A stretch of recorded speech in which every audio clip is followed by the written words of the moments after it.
Cela fait quelques semaines que le litre d'essence se vendait à 2000, 3000, voire 4000 CFA à certains endroits de la ville de Gao. Même si la situation semble s'améliorer ces jours-ci, selon le premier adjoint au maire de la commune urbaine de Gao, les autorités locales et les opérateurs d'hydrocarbures expliquent cette spéculation par l'insécurité. C'est le ravitaillement qui est rare et donc du coup il y a eu la flambée quoi, 2500, 3000 le litre, presque devenu 1500, 1300.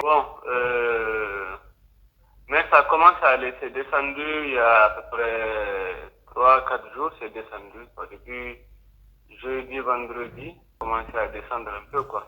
Cette hausse spectaculaire du prix du carburant est due également à la difficulté d'approvisionnement de la cité des Askia depuis les différents corridors. Comment on appelle ça? C'est l'escorte. Quand les camions quittent le Bénin, le Togo, ça traîne un peu. Il n'y a pas de, ça traîne un peu sur le territoire burkinabé. Après, ça rentre au Mali, au Niger. Et après, donc, pour avoir l'escorte entre le Niger, entre le Burkina et le Niger, ça peut prendre jours, semaines, mois, parce que selon le nombre là qu'ils viendront prendre seulement. Et quand ça arrive à l'Abzanga aussi, ça prend à peu près la même chose, quoi, jours, semaines ou mois. Et voilà. Donc, c'est la rareté.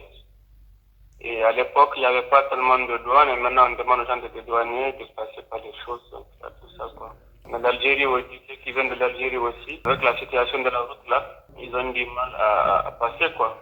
Avec l'arrivée ces derniers jours de quelques camions citernes en provenance du Togo, du Bénin et de l'Algérie, explique Abdul Karim Samba de la société civile de Gao, le prix le plus élevé est à 1500 francs CFA. Certains détaillants vendent le carburant à 1000 francs, 900, 1100 francs CFA.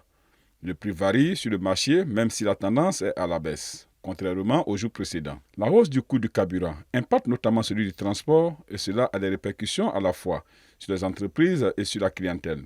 Toutefois, les populations demandent aux autorités de réguler le marché pétrolier dans la région pour ne pas que cela ait des répercussions sur les prix des denrées de première nécessité.